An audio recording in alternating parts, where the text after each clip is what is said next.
Live everywhere. Daily Co's Radio on netrootsradio.com presents David Waldman. Kagro in the Morning Show.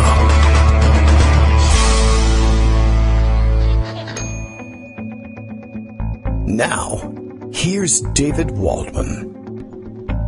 Hey, good morning, everybody. How you doing? It is Thursday, January 12th, 2017. The cold still lingers, but definitely an improvement over the last couple of days. I attribute it to 2 days in a row of visits from Dr. Greg Dworkin. Yeah, all right. It's a good start. Hi, Greg. I didn't mean to do that. And Dreg, that doesn't really sound that good either. Okay, it's Greg Dworkin.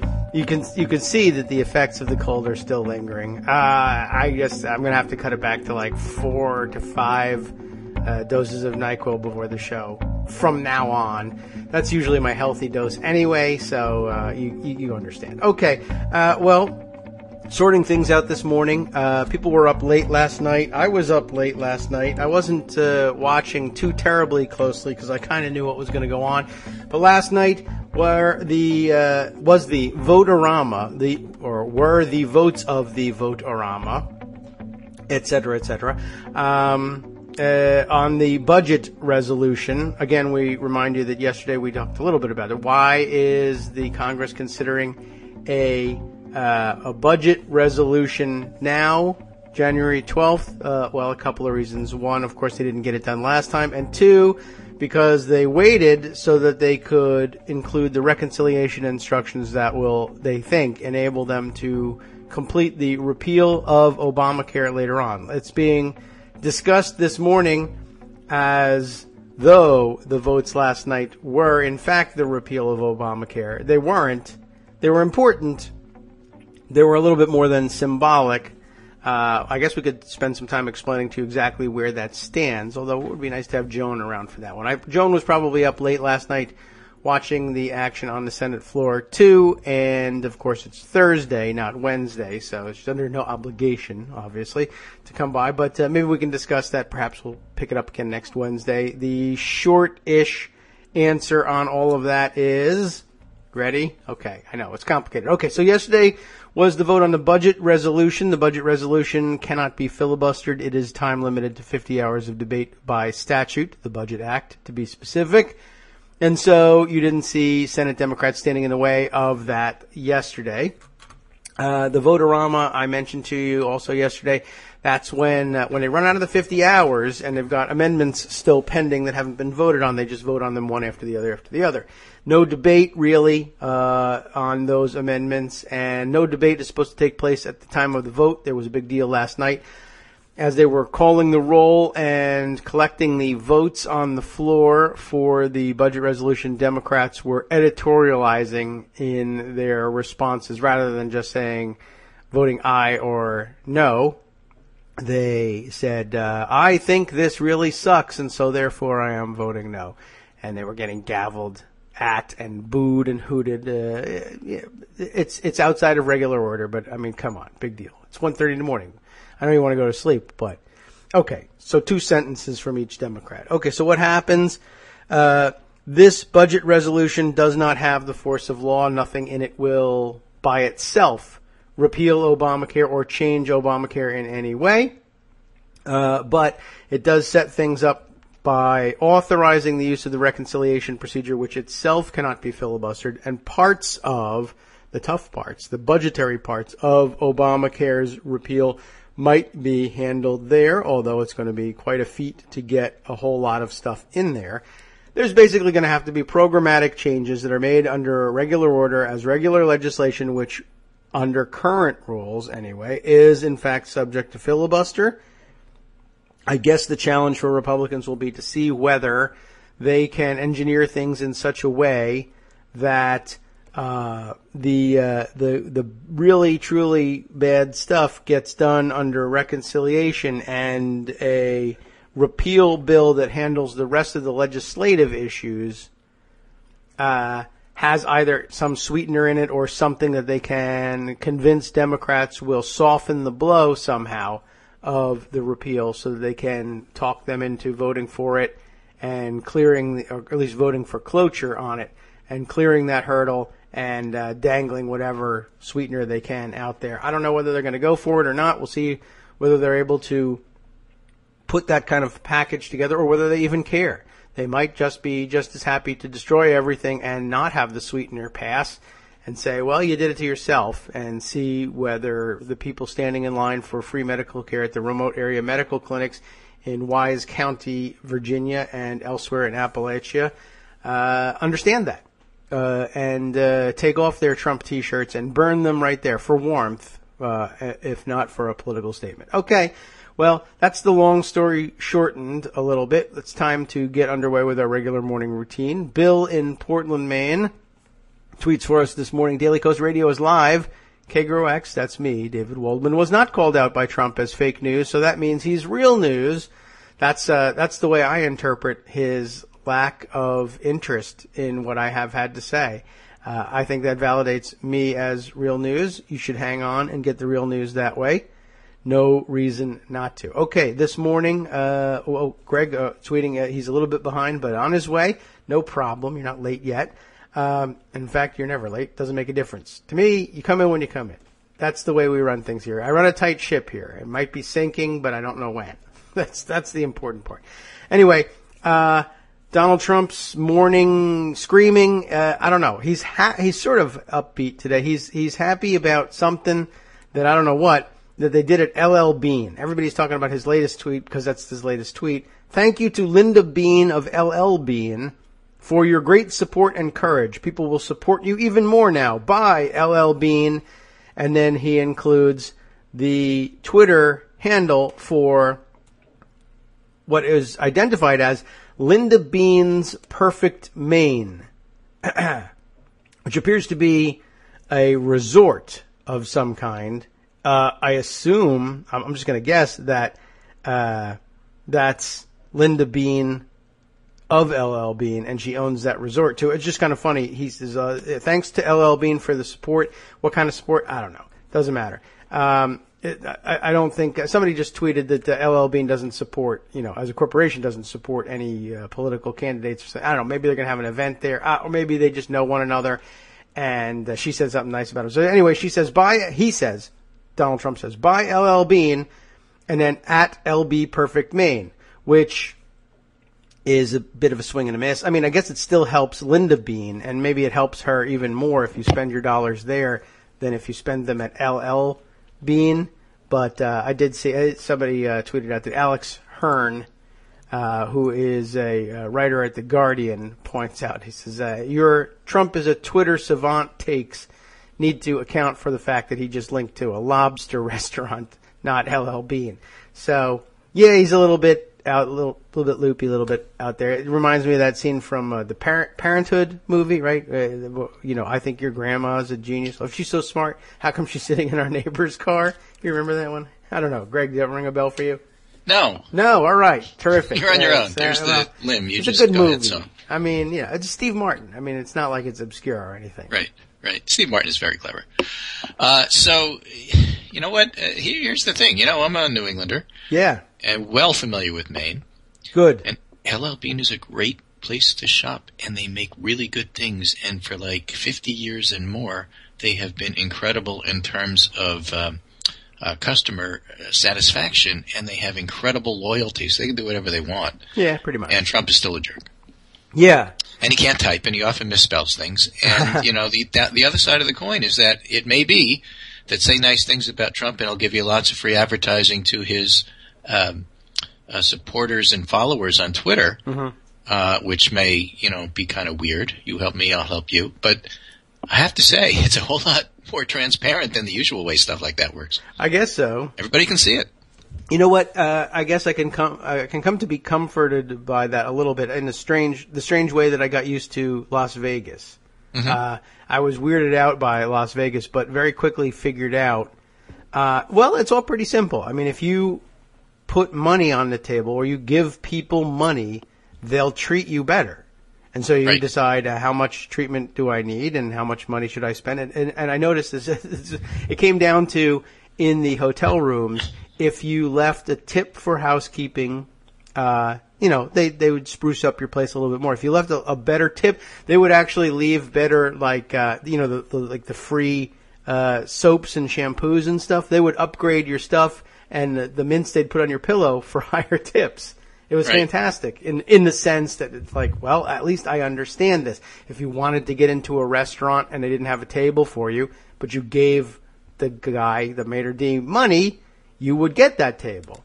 Right. And it's not secret. A little vigorous, and things go well. Yeah, it happens everywhere, but there are, most cities in America, you kind of have to have this sort of, I don't know, I don't know how, je ne sais quoi, right? The French don't know what to say about it.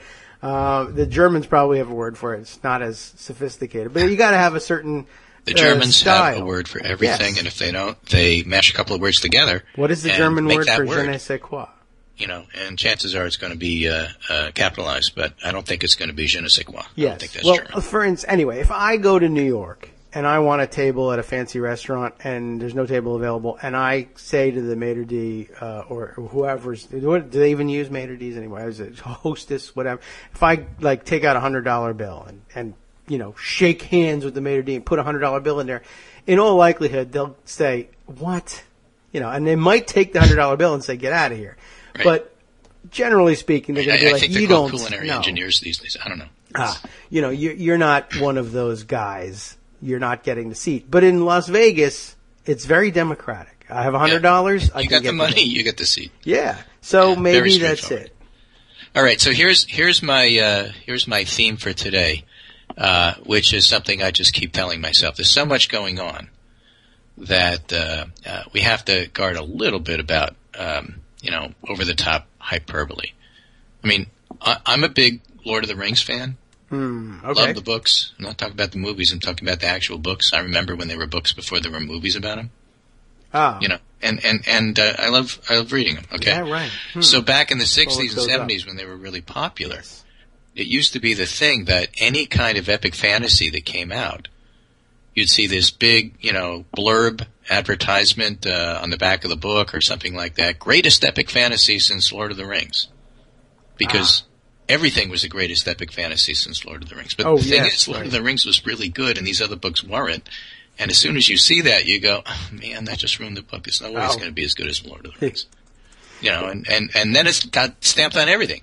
Then it'd be like, Sarah Palin's biography of government service, greatest epic fantasy since Lord of the Rings. And it's like, reviewer dude, stop already. You don't have to keep, saying that sort of stuff. For a while on TV in the New York area, watching the commercials, better than Cats, better than E.T. That's what I'm talking about. It's exactly that kind of thing. And, it's like, okay, just ruined it.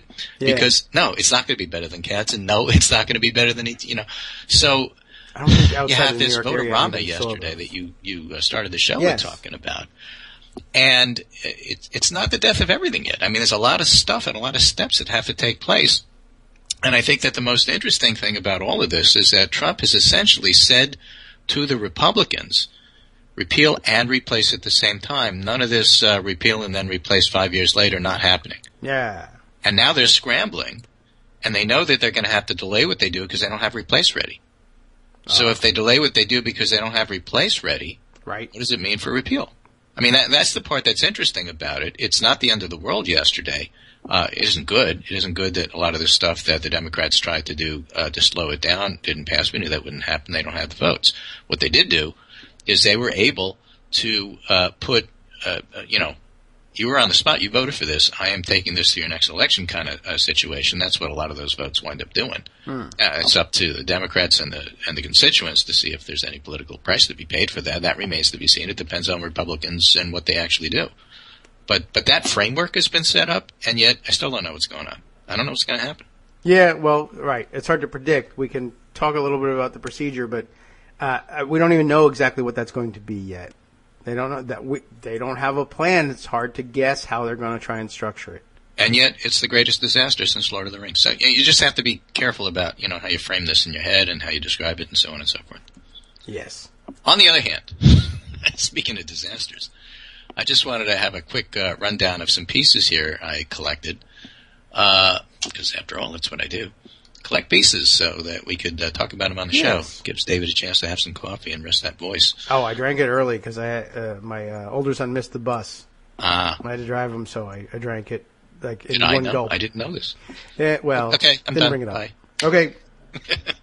So this is from Jennifer Rubin, right-leaning Jennifer Rubin. Right-leaning Jennifer Rubin, who is an anti-Trumper and has been very good this entire election cycle here, has a column entitled Right Turn, just to make that point. Yes, I know her.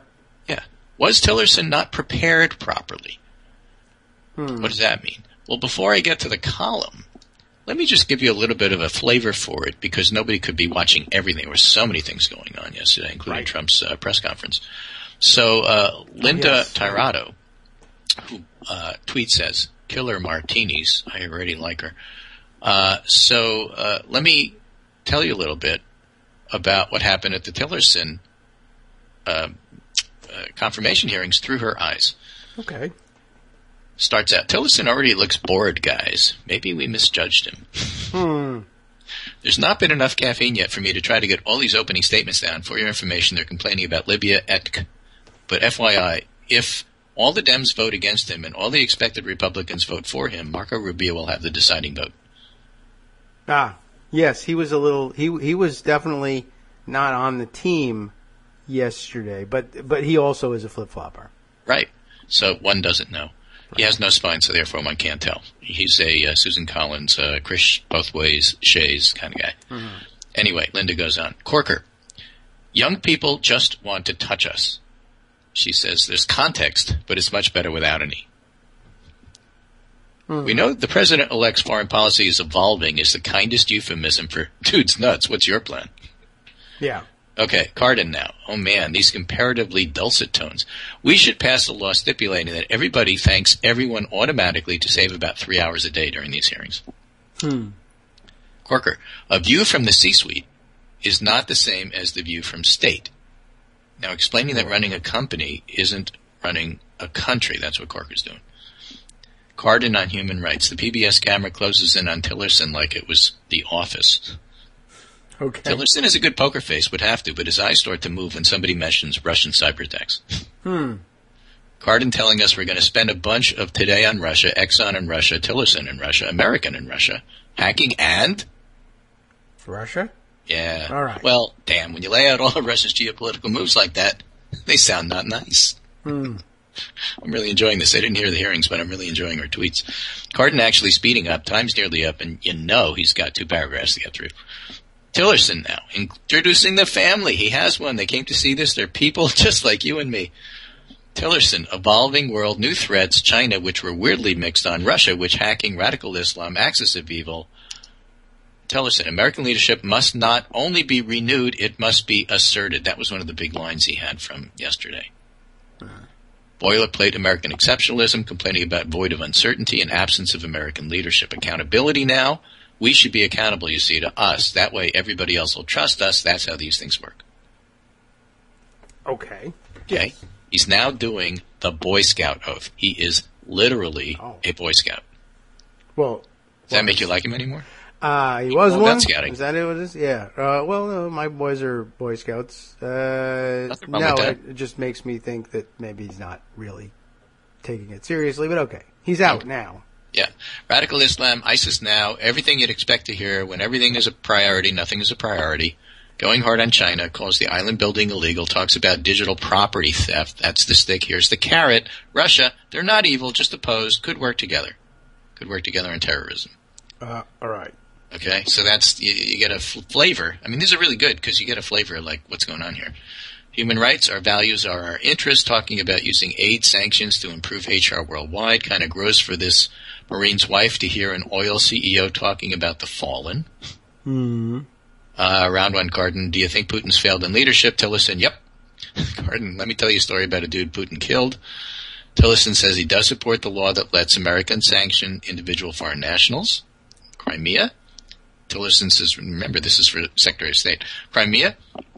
Tillerson says Russia has no right to the territory, won't see the Minsk agreements broken, says it's not in place yet.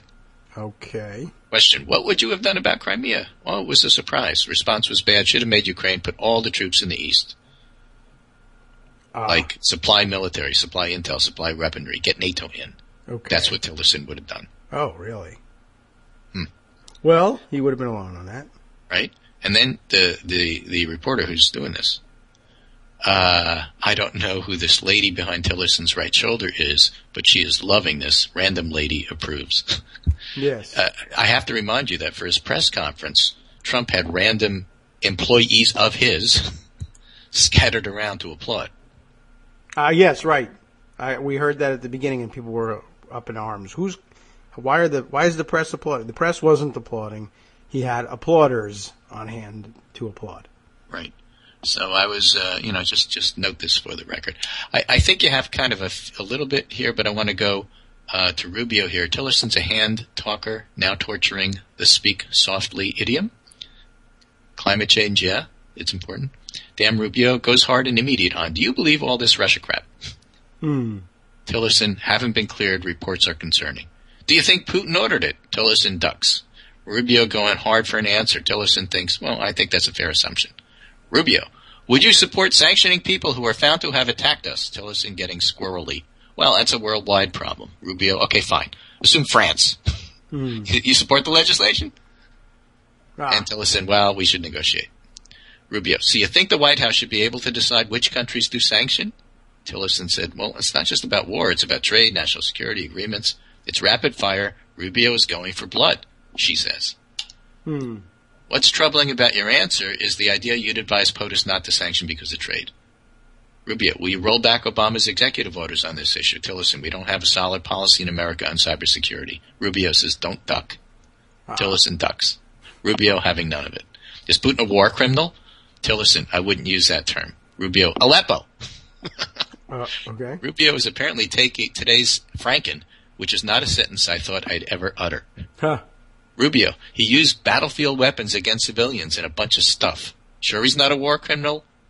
Tillerson, need more info before I'd say.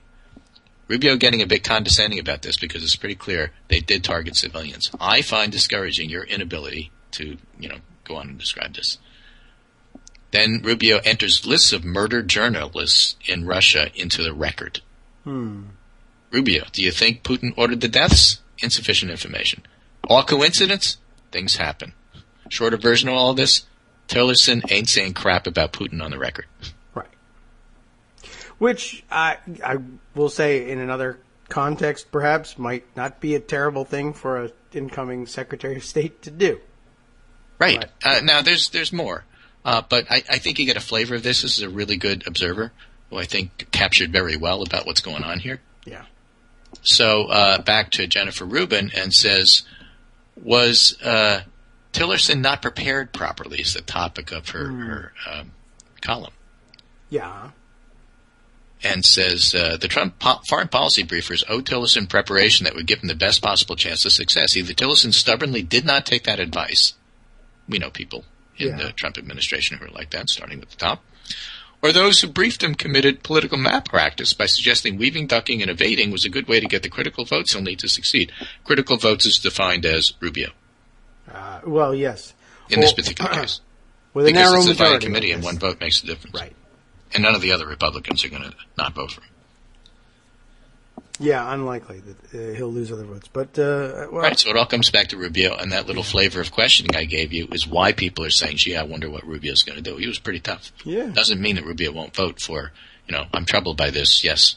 Yeah. Oh, I gave him a hard time, and that's what I meant to do. I did my job, Both ways, shays. I mean, right. I know these guys. You know these guys. You know these guys better than I know these guys. So you can't really say anything from the questioning, but I'll tell you, it didn't make Tillerson look good. In the afternoon session, Tillerson repeatedly stumbled by getting into arguments with committee members that surely he could have avoided, and by refusing to be definitive and easily answer questions earlier in the day. Tillerson denied that he or ExxonMobil had lobbied on sanctions. Menendez, armed with lobbying documents, pressed him to acknowledge he had lobbied against sanctions. Tillerson wouldn't go there, suggesting Exxon could have been lobbying for sanctions. Menendez was incredulous and obviously annoyed that Tillerson would, in effect, insult his and everybody else's intelligence, and Tillerson inexplicably would not come clean on the issue, and it hurt him. In response to Rubio, who was none too pleased with Tillerson's testimony earlier in the day, Tillerson wouldn't acknowledge that Saudi Arabia as a human rights violator. He declared, when you designate someone or label someone, is that the most effective way to have progress to be able to be made in Saudi Arabia or any other country? Wasn't Tillerson told that the State Department itself compiles human rights reports? The 2015 report on Saudi Arabia read reports of arbitrary arrest and detention. And the report notes other things about this. In other words, factually speaking, Saudi Arabia is a human rights violator, and the U.S. government has been frank about it. Tillerson's response was that of an oil executive, not a representative of American values or interests, says Jennifer Rubin. That is precisely the concern Rubio and others have raised about him. Again, this is critique from the right. Rubio also pressed Tillerson on a spate of killings in the Philippines related to the government's war on drugs. Tillerson refused to condemn the acts, saying the U.S. has a long relationship with the Philippines. When Tillerson said he would need more information, Rubio pointed out to President Rodrigo Duterte's bragging about thousands of deaths in a report in the L.A. Times, insisting he didn't rely on newspapers. Tillerson wouldn't budge. And if that weren't bad enough, Tillerson was asked an easy question. Would he support a Muslim registry? He responded he would need more information. That's about as bad an answer as it can be from a constitutional, human rights, or foreign policy perspective. Does Tillerson not feel confident, or did his preparation team stupidly tell him to duck questions that most senators, even the one nominated for Attorney General, would have said no? Rejecting a nominee is a rare occurrence, in part because nominees facing defeat often withdraw their names. We can't tell at this stage whether Tillerson's in danger. Democratic aide told me, there's a general sentiment he's been composed, reasonably thoughtful, but his very misleading answer on Exxon's lobbying on sanctions and wishy-washy response to specific alarming issues like the proposed Muslim ban and Duterte's extrajudicial killings in the Philippines are raising eyebrows and more questions. So he could have done better. Perhaps the conclusion is it's better to nominate experienced pros. Oh, my goodness. What? Really? Alternatively, maybe it's better to elect them too. Alternatively, perhaps Trump's team underestimated the committee's skepticism and the degree which hedging would frustrate senators and thereby harm Tillerson's chances. So there it is.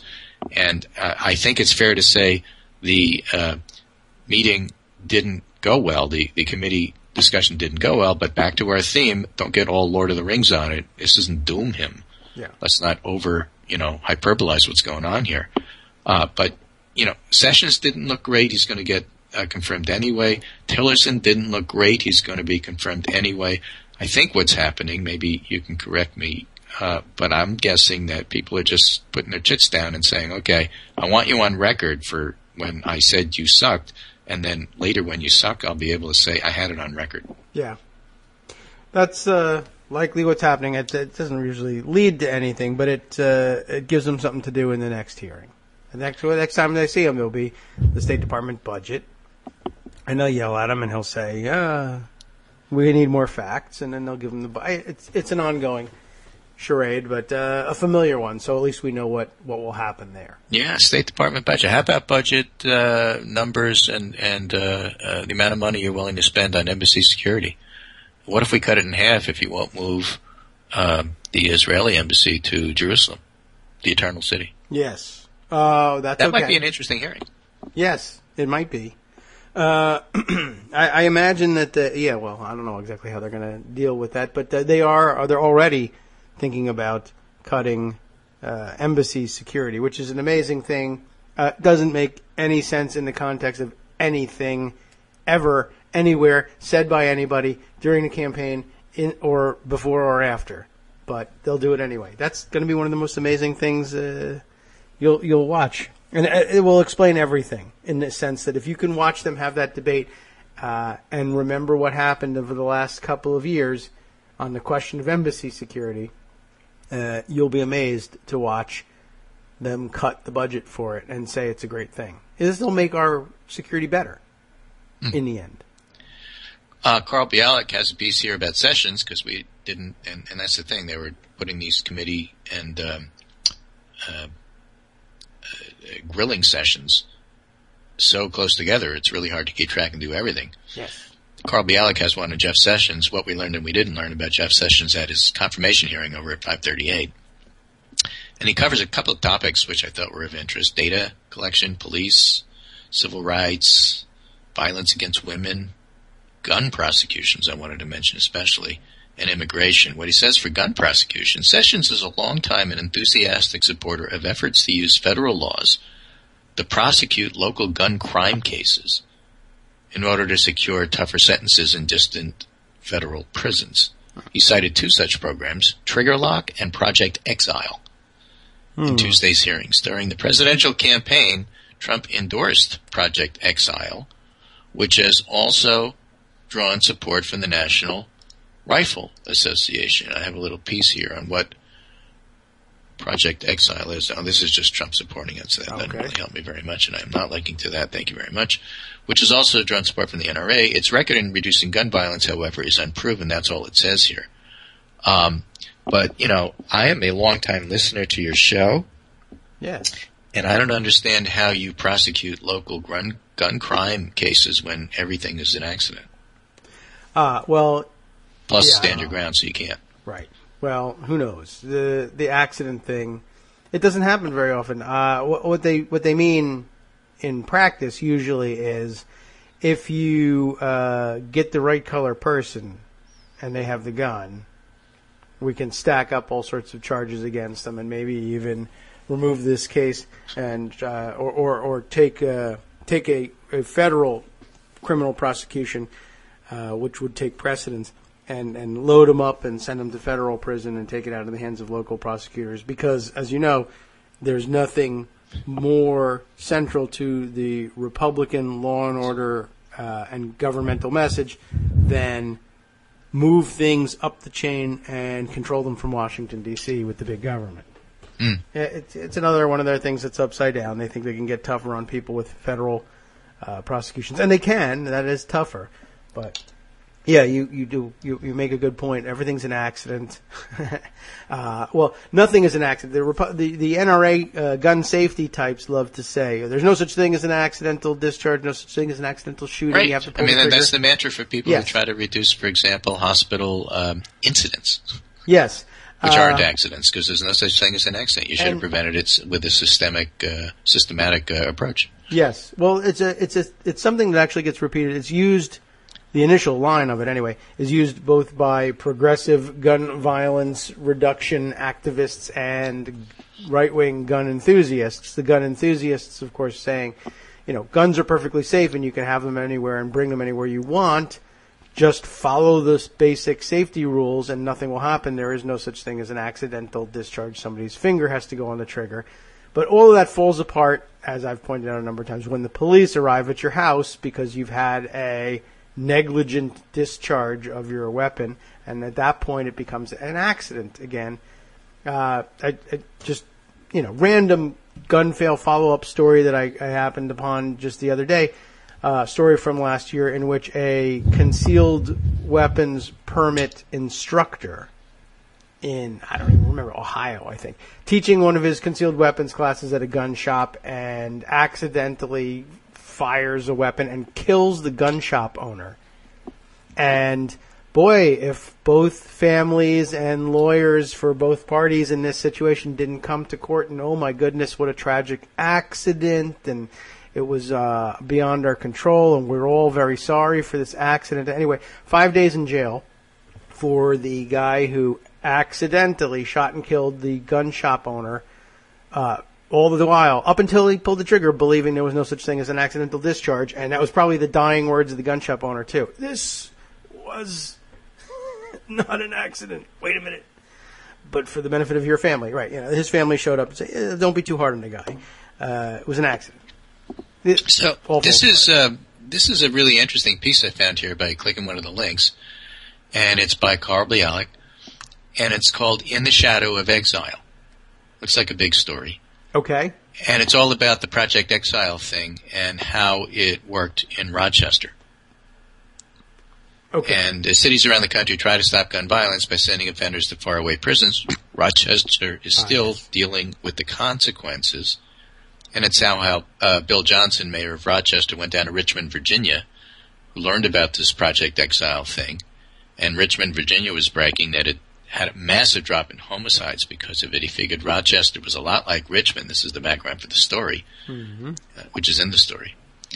And so, if you happen to see it, it's really interesting because it describes exile and how it worked.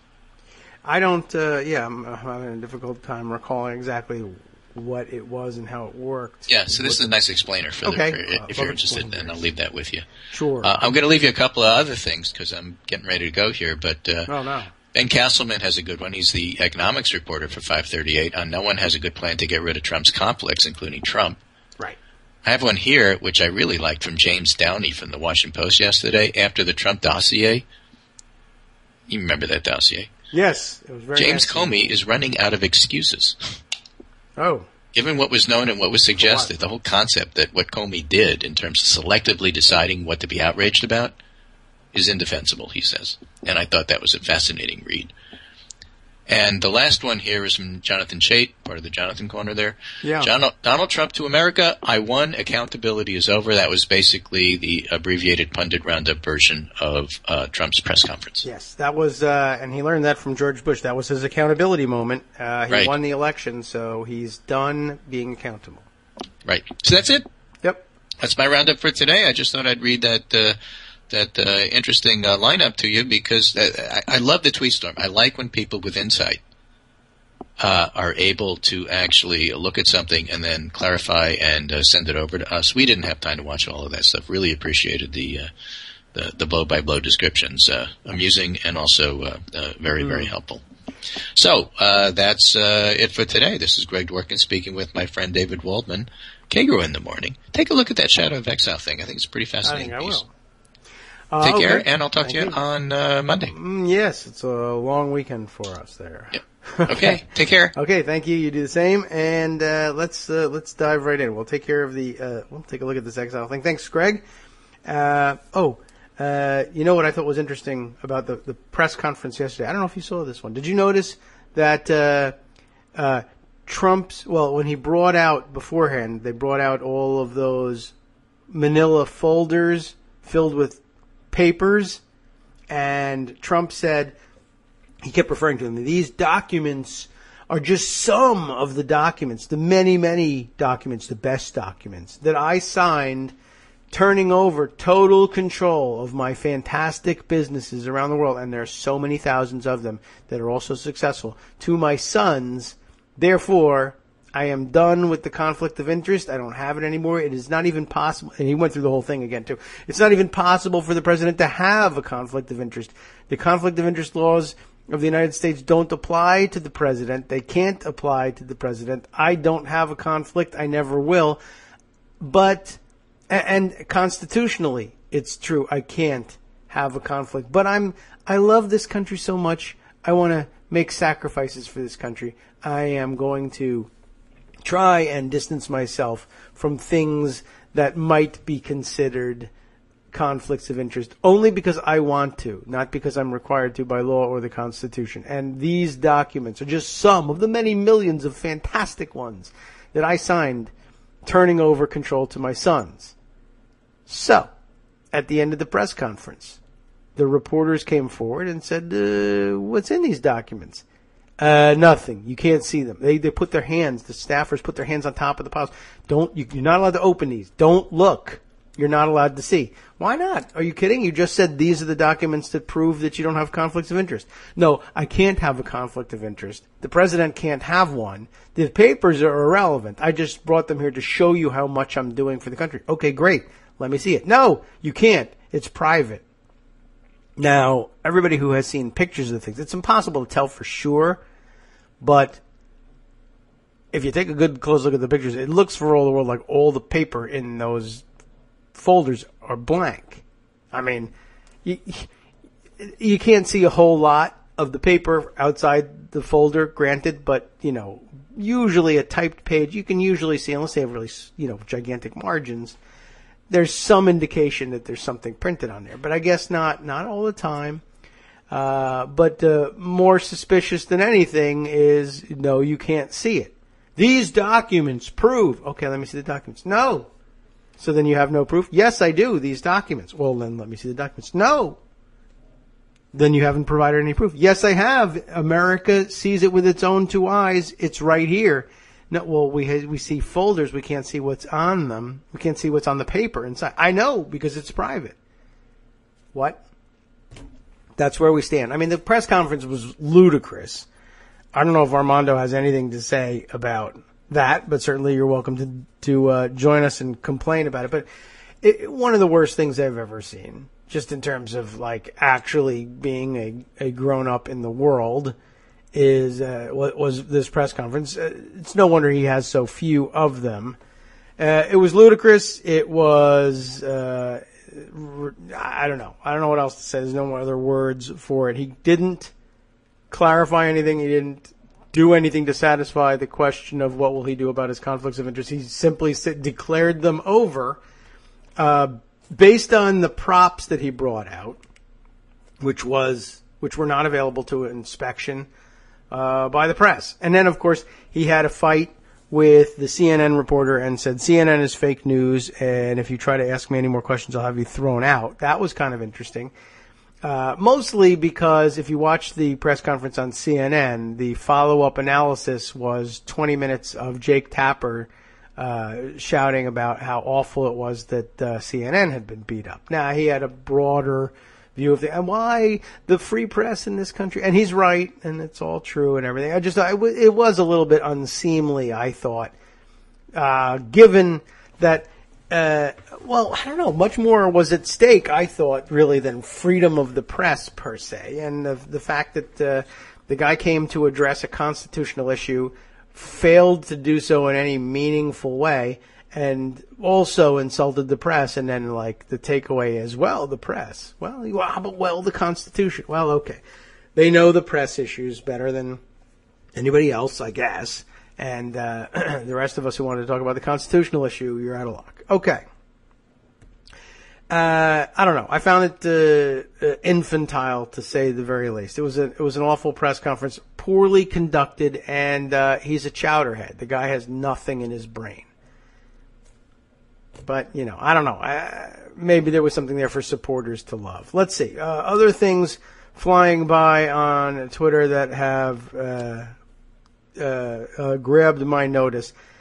The Hill, in their fantastic ongoing effort to make me retweet their tweets, and it works beautifully. And I only wish these were Daily Kos articles that I was retweeting. I feel very guilty about that. This one from The Hill, Trump's Cadillac won. I guess he's getting a new, or is he ordering a new limo, or is he ordering how he wants the current limo outfitted? I don't know. We'll read the article, and Cadillac won. I don't know who's calling it that. Will be. It says in the tweet. It says will be stocked with bottles of emergency blood, which surely is a screamer of a headline. I am not sure what it's. I don't know whether like that's always been the case. You could see the president's limo might actually have that all the time because, well, the Secret Service is constantly worried about the president being shot, and when you're shot, the blood comes out of a little bag that we call our bodies, leaks out the hole that you make with the bullets, and you need blood. So I wouldn't be terribly surprised if they had some on board, because it's one of the things they do when you're president and you're walking down the street and you're surrounded by Secret Service agents and whatever, but it doesn't work to protect you necessarily, because a madman jumps out with a gun, like sometimes happens, and fires, and he mows down all the Secret Service guys and gets the bullets are small. I don't know if you noticed this. You can get in between the cracks where there's no Secret Service agent, and sometimes hits the president. And when the president starts leaking blood, they push him in the car because the car is bulletproof, and also it has wheels and an engine, and you can use that to drive away from the bad guy, presumably, if it's just one bad guy. If you're not being attacked like in the movies where there's gunmen all over the place. Anyway, they drive away and they go to the hospital, because that's what you do when you're shot. That's what I'd do. So I don't hold it against Trump, let's say. I would drive to the hospital too. And on your way there, of course, you would be worried about things like, oh my gosh, all my blood's coming out. Where am I going to get some new blood? I hope they don't put any blood from Syrians in me, probably. If you're Donald Trump, you would be worried about stuff like that. But of course, there's legitimate concerns about having your blood type wherever you go. And I don't know if they have any orange blood at the hospitals around here. But Of course, the best thing to have is your own reserve of blood. If you could get the bestest healthcare in the world. And remember, we have the finest medical care system in the world in this country. The best you can do, the best you normal people can hope for is, well, you get the right type of blood. That's a good start. You don't want the wrong type of blood. If you happen to have your, lobster. What? I'm looking at the lobster tweets going on. If you happen to have your blood, if you happen to have your own lobster in the Cadillac 1, well, you're in good shape. One, you're leaking blood, true, but one, you have that ready for you when you get to the hospital. And two, a delicious lobster dinner when you get there as well. I'm sorry. I'm interrupted because I told you that the LL Bean thing and Trump linked to the lobster restaurant, Linda Bean's Perfect Maine. Somebody is, you know what? This is where I'm like, oh, God, the liberals. I can't stand it anymore. Not to go out of my way to defend Trump, says Hillary Hansen, but he didn't tweet a random lobster restaurant. It's run by Linda Bean, heir to LL Bean. Yeah, we know that. It was, It said L. Bean's or Linda Bean's Perfect Maine. We looked at the link. It's clear that it's hers. And if you look at the website, yeah, it says Linda Bean all over it, and it says LL Bean all over it. No one said it was a random lobster restaurant. They said it was a lobster restaurant, and it is one. Why do you have to do this? I've never understood what the points are that you think you're going to get. Brownie points. Well, she's one of the good liberals. She's not one of those lying liberals that says it was a random lobster restaurant. It was Linda Bean's lobster restaurant. She stands for the truth. I don't know who Hillary Hansen is. I probably think she's great. She's the editor at the Huffington Post. There you go. Hooray. You did it. You got the points. Trump loves you. He's never going to be angry with you because you imagined the inclusion of the word random in lobster restaurant, and now we all have to go, but technically I didn't say. Shut up. Really, honest to God. That's just a stupid comment. So don't make it. Igor Bobich, who I like a lot, retweeted it. I guess he thought it was, I don't know. Reporters, I guess, think this stuff is really fantastically important. Well, technically speaking, he didn't say random, so maybe I really don't want to sign on. This drives me up the wall. I feel like Oliver Willis now. Anyway, the blood. That's where I was when all this started. I clicked on the article, and as it turns out, that's not necessarily like the most, oh my gosh, thing that might be in Cadillac 1. And I think these all may be standard in the presidential limo. I don't know. But it sounds like an action adventure movie. Like, did you know that the, like ejector seats and things, the button to press to turn the Cadillac limousine into a submarine in case you got to drive into an ocean to escape a bad guy, that kind of thing. Blood is like, I guess, one of the less weird things in there. Because when you click on the link, the headline doesn't have blood in it at all. It says Trump's Cadillac 1 limo will have tear gas cannon, shotgun report. That's, colon, that's what the report says. I've always found that construction of headline very strange. All cars, of course, have shotgun. That's what you call when you're trying to get in there and sit in the front passenger seat. I call shotgun. In the Cadillac 1, I call shotgun means there's going to be a shotgun in the car. That's very interesting. Armando has joined us because he's incensed about the lobster restaurants. I'm not incensed about it. I'm incensed about the president-elect. That guy. What, tweeting about lobster restaurant or about LL Bean or? Yeah, well, look what he just did. He took he's the president-elect of the United States. Yeah, he just shot LL Bean. And I was wondering where it came from, but then people pointed out Fox and Friends this morning, this Linda Bean was on. Is that what it is? Okay, and what did she say? Got to support the president. She's starting a super PAC for Trump. Oh, well, that's how. And he rewards her with an advertisement. Okay. Not okay, but I understand. It's not okay. Yeah. It's wrong. To me, to you, the important thing is, honestly, that's the important thing that you're about to talk about. To me, the important thing is, again, Donald Trump with the TV. You could get this guy. Honestly, if you packaged it right, you would no, it's not the most important thing. I'm saying you're right. that's the most important thing, is that he's doing deals with people for support. But I'm alarmed that I think if you packaged it right, you would have, like, Donald Trump would be launching nuclear strikes against whoever tried to confound the Scooby-Doo kids that week. Mr. Jones, I can't believe he tried to do that to defraud his neighbor of his farm. I'm going to nuke that guy. It's a cartoon. It's just a joke. It's the same thing every week anyway. Don't you notice that? They pull the mask off. What? Yeah. Well, remember my story yesterday about Trump believing Vince McMahon was dead? Yeah, that's right. Exactly.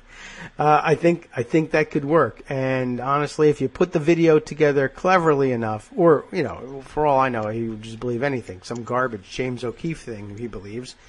But I should do that. We should take something that's a well-known, fictional work, and just Photoshop CNN in the corner, and then beam it to his satellite dish or something, and he'll be out there going crazy. Martians are invading! Everybody head to the mountains. Yeah, absolutely. The Orson Welles absolutely would have gotten Trump. No my God. I'm sure Fred Trump. Yeah. Exactly. Get my shotguns and my Klan hood. We're leaving. All right. Well, anyway, so Fox and Friends. He watched Fox in the morning. And what was Linda Bean even doing on it? She's starting a super PAC, so they had her on. Why it was that? It seems to me it was the typical, Fox and Friends, how awful liberals are, and here's Linda Bean, heiress to the LL Bean fortune, telling us how she's being held down by the man or something. I don't know. And Trump's changing all that. But again, Fox and Friends is just blithering idiocy every day. I mean, it's not something. Well, you know what? Maybe it's brilliant. I will say this, and I don't know. I mean, the only times I hear about it is when it makes Twitter. Oh yeah. All right. Well, I mean, I don't know why. Okay, so they had her on because she was willing to say Trump is great and liberals are terrible. I mean, lots of people are willing to say that, and are heiresses too. So I'm not certain what. What she had a business. She has a lobster restaurant apparently in Maine. And here's a picture.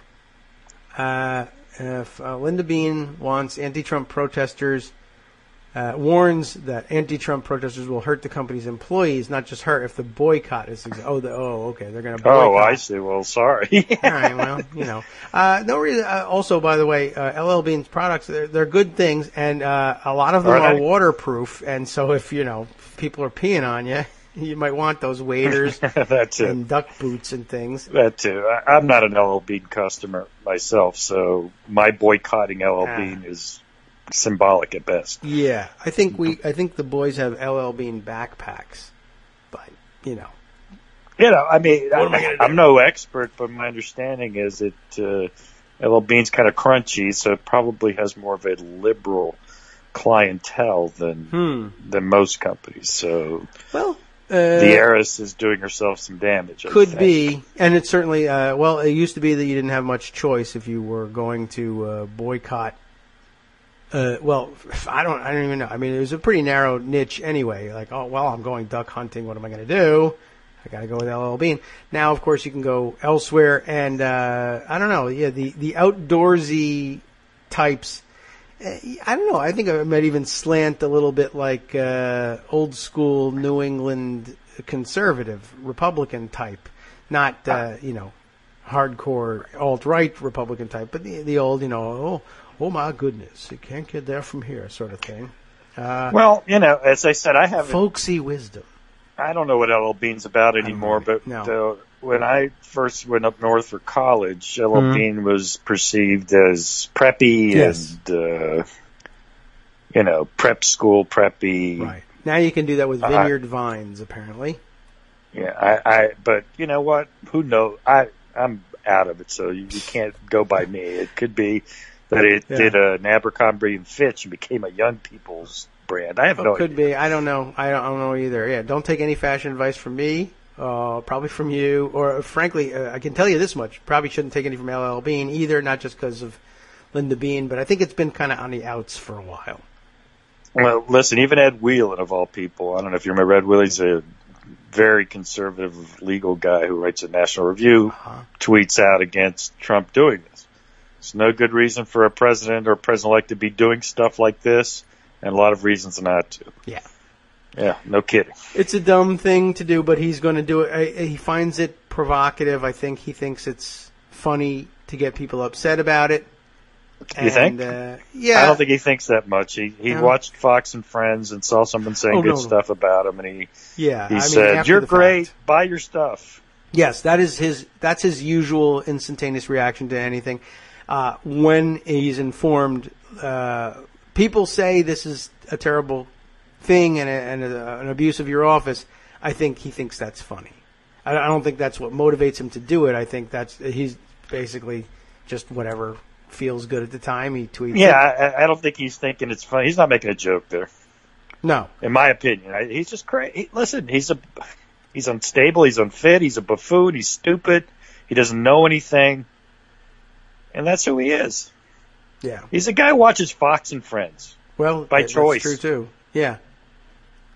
I don't think he. I think even smart Republicans don't watch Fox and Friends, right? I don't know why you would. You would have known everything that was going to be on it.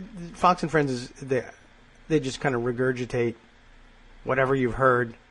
I mean, if you want to hear that stuff first, turn on the radio. You'll hear it on the right wing radio stuff, or see it on Breitbart, and then they yell about those things, and then have guests. Yeah, which is it all circles back to what is a constitutional crisis now on day one. Yes, all right. So you would have seen the press conference yesterday, such as it was. Well, I didn't see it. I saw it via Twitter. Okay. I did see the clip of his fight with Acosta, the reporter, which is just, what are you going to say? Yeah, look, I mean, the people will say, well, look at you. You rip the heck out of reporters all the time. I do. Guess what? I'm not. The president-elect of the United States. Right. Yeah, it was pretty weird. And he literally did call CNN fake news. It wasn't hyperbole. In those words. Yes. You're fake news. Yeah. Well, he did it this morning. Yeah. He thinks that's a great line. So, I don't know.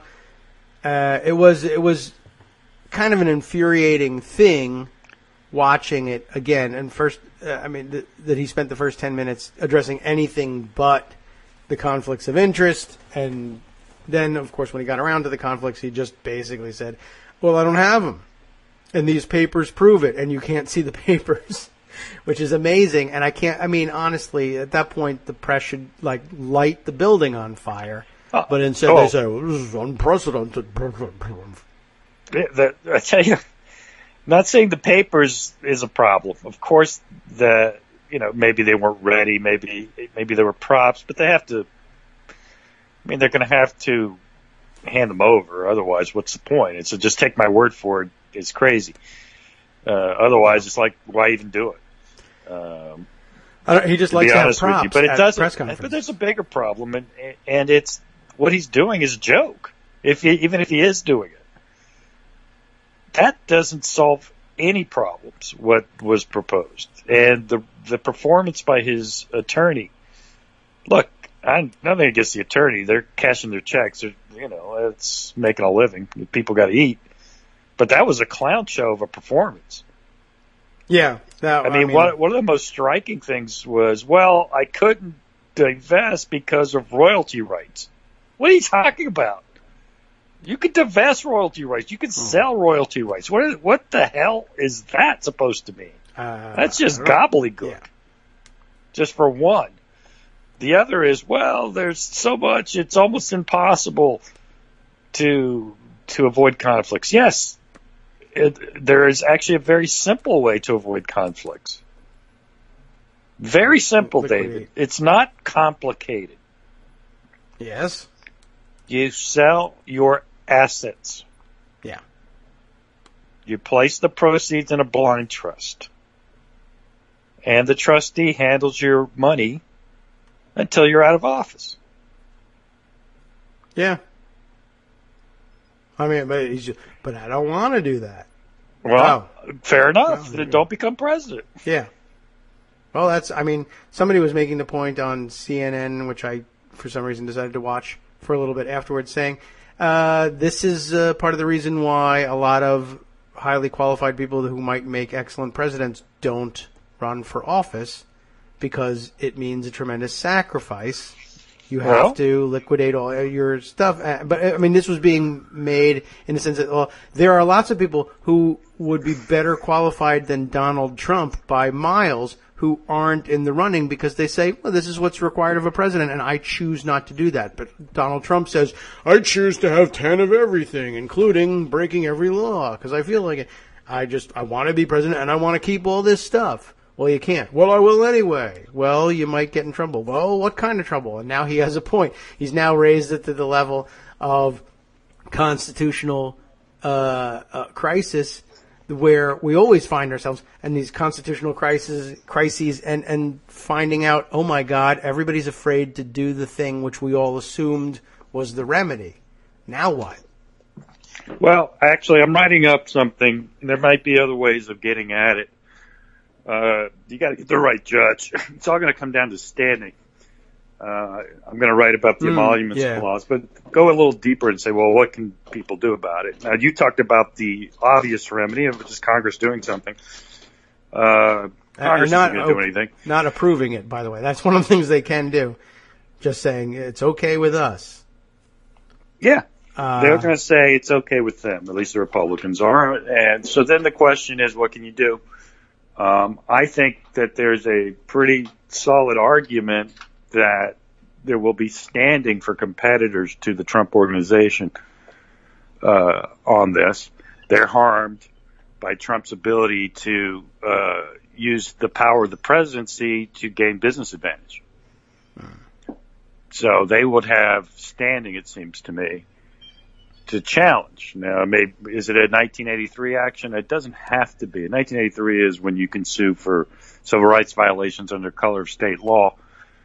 But it could be. I'm actually looking at that a little more closely because there is a body of case law under Section 19. I'm going to bore the hell out of your audience, but I'll be quick. There's a body of case law under Section 1983 that protects the ability to engage in business. So I don't think this is a far stretch from that at all in 1983, but I don't think you need a 1983 hook anyway. But if you wanted one, I think you probably could construct one. What you need is the right trial court judge. So you got to pick the right forum and hope you get lucky on the wheel, which is how judges on cases are picked. Well, we call it a wheel, but what it really is just a random generator of who's up. And they could sue and a judge could issue an order. Now, what does that mean? Well, Trump could, as they say, wipe his butt with the order, Andrew Jackson style, and say, well, that's a nice order. I'm not following it. Yeah. And then what? Well, then you got a constitutional crisis. This is what you got. But we have one now on this emoluments clause issue. I think people have underplayed it. Not everybody, but I'm talking about the mainstream media has just not focused on the fact that this is a constitutional crisis on day one. Yeah, because they don't know what to do with it. It's shocking, and they know. On the one hand, if you're the media, what's so hard? The president-elect of the United States is planning to violate the Constitution the first day of his office. Yeah, why you won't just say it? I don't know. Well, why don't we bring some opinion people on here and they can say it? Right. Listen, anybody with an opinion. Look, one of the things they say is, well, it's never been tested in court. Agreed. It's never been tested in court. You know why? Because nobody's ever done it. Yeah, right. Because nobody's ever done it. So completely against all political norms that it's never even been attempted. There's a reason why there's no court case, because nobody who was president has ever done anything like this. Right. I don't believe it's ever been tested in court what you're supposed to do when a president takes at a debate, draws and quarters his opponent and flings the body parts into the audience and puts the head through a wood chipper. What do you do? Well, it's a question of first impression. We're not entirely certain how the courts would rule on this. Well, okay. Well, you know, I'll tell a business story, a professional story. Last week I had an appellate argument in New York, in the First Department of New York, and I was arguing a case where I said the other side, what they wanted to do was not permitted for reasons A, B, and C. And the retort was, no one's ever done it, so there's no case on what we're doing. I said, there's a good reason no one's ever done it, because it's obviously wrong. Mm-hmm. And luckily for me, I think the court agrees with me, but we'll see when they issue their opinion. But that's the whole point. Just saying something's never been tested is not a good argument. There's a reason why it's never been tested, because no one's ever done what he's going to do. Yeah. No one has ever dared. And no one has ever dared. It's clearly against the Constitution. Yes, it's not right. close. No one has ever dared because it was facially obvious. Well, look, it says right here you can't do that. I'm not gonna. No one's ever tested it, though. I know, because it's so obvious. You test it. I'm not going to do it. Well, now we got a guy who says I'm going to test it, and who says, by the way, I'm going to win because the president can do no wrong. Right. That's his argument. Yep. Well, it's not supposed to apply to me. Okay. It's in the Constitution. It applies to you. By the way, other things apply to him as well, but let's stick with the big issue, which is the Constitution. Yeah. And the history of the emoluments clauses is very clear. This is just the kind of thing that the founders literally were thinking of.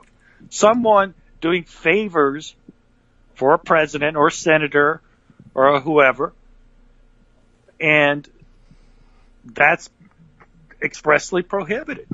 And on two levels, there's two parts of the emoluments problem for Trump. Number one is the obvious foreign emoluments clause, and he says they're not going to do any new business overseas. Well, you're still doing old business. You still need licenses renewed. You need this, you need that. And that, by the way, is a modification of what he had said earlier. We're not going to do any new deals. Now I'm not going to do any new foreign deals, and who knows what he thinks foreign means, depending on where the subsidiaries are based.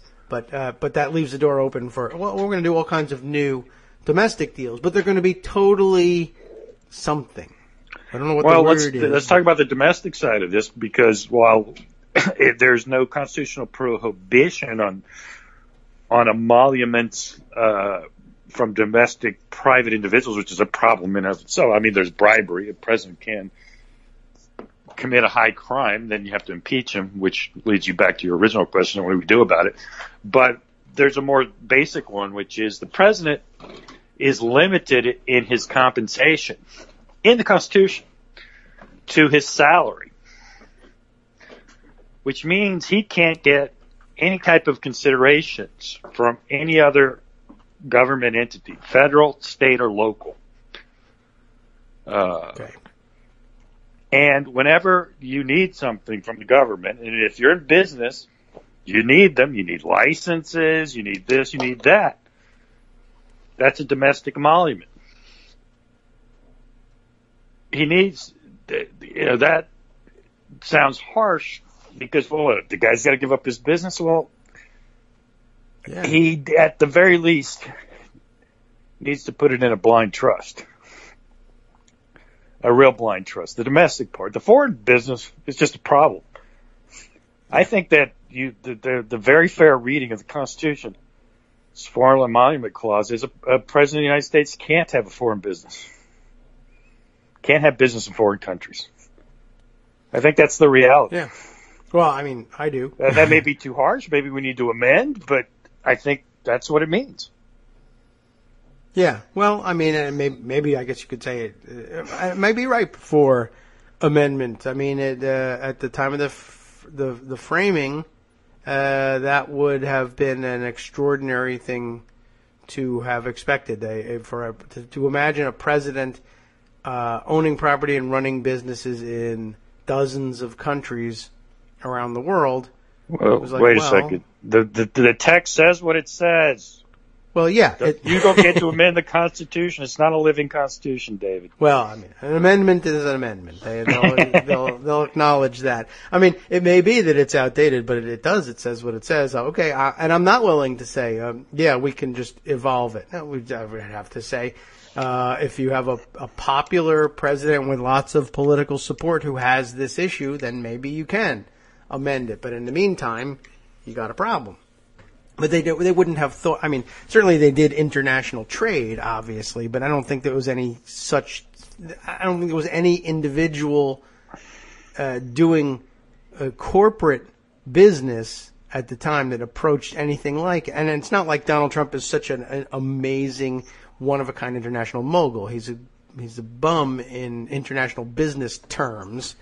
Yeah, no, I agree. But yeah, still that would have been beyond the comprehension. That's why it should be easy for him to give up his foreign business. They're really not worth much. Right. Well, one of the more interesting things, if there were a way to force it, it would be really amazing because you'd learn how little it's actually worth, and two, I guess if you had to force sales of these things, and most of these things, he's just owns a minority stake in operations that are majority owned by characters with whom an association would ordinarily get you impeached. I mean, it's like, oh well, I have to liquidate this business. I'm an 18% owner in a mob front hotel. Okay, how are we going to liquidate that one and get away with it? I mean, the liquidation. To the mob. Yeah, right. I guess so. Sure. Anyway, just so you know, here's the text. Yeah. So everyone knows what it says. No title of nobility shall be granted by the United States. Yeah, so you didn't do that. What are you talking about, you dumb So the Duke of Trump can't happen, in theory. And no person holding an office of profit or trust under them. Now, I guess you could argue that the presidency isn't an office of profit or trust. I don't trust him. That seems crazy. No one trusts me. There you go. It's done. Shall without the consent of the Congress. There's your loophole, yes. David. Well, he might actually get explicit consent of the Congress at some point. Yes. But more likely they'll begin by saying, well, if we don't complain, that's consent. I agree. Except of any present, except, A-C-C-E-P-T, of any present, like, gifts. Right. Emolument, you'll look it up in the dictionary, and emolument means any type of compensation, earned or unearned. Office or title, no one's giving him that. Of any kind, whatever. Now, that's pretty broad, right? Right. Any emolument of any kind, whatever. Well, maybe the founders didn't mean whatever. From any king, prince, or foreign state. Foreign state. Prince is dead, so that can't happen. All right. So, the king of pop is also passed on. That's what So we're left with foreign states, which still do exist. And the language is broad, clear, frankly, not subject to real dispute, to be honest with you. I don't know what it is we can be arguing about. The Trump supporters say, you said states, these are countries. Don't you know the difference? Yeah, okay. See, I mean, I guess it may get reduced to something like that, but Why not? What I'm talking about is the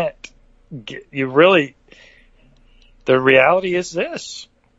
A president can't own foreign business. Yeah, well, prove it. It's right there. I just did. Well, black and white. So what?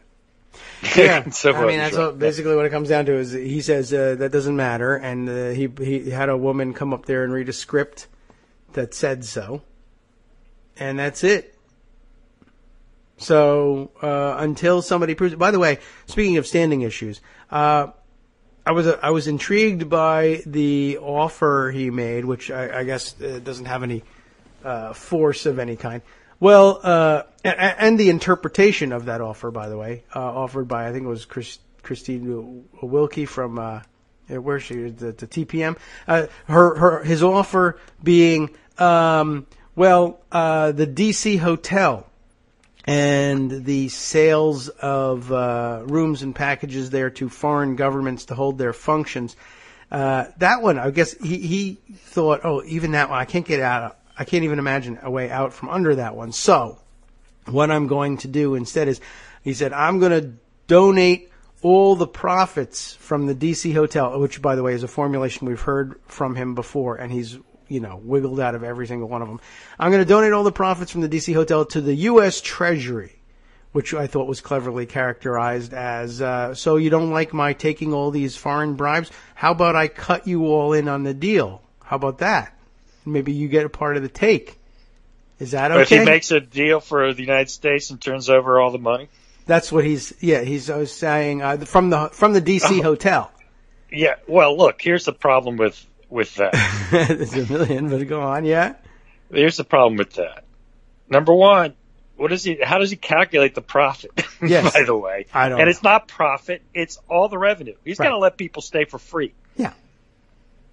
Okay? It's not profit, it's money. When they give him money, that's the problem. Yeah. So forget about calculating profit. What he's got to do is let all foreign people or foreign diplomats stay in his hotel for free. Is he going for that? I don't know. No. He's probably not going to go. Well, I mean, he might try and do it because he'll get it back on some other way. But the whole thing is obviously nonsense. And as you point out, there's problems like, well, what is a profit? And who cares? It should really be all the revenues. And well, it is all the revenue. No, it should be. That's what again, you'd look up the dictionary definition of emolument. It doesn't say profit. It says money. That's why he used the word profit. I mean, occasionally he's actually clever in some of these things. And I mean, he knows. I don't know whether he understands the interpretation of the emoluments clause per se, but he does know that you can say, I will give all the profits from XYZ thing to charity, as he often says. And he knows that when he gets to court, he can say, oh, I had all these expenses, and so there were really no profits. I lost money on this.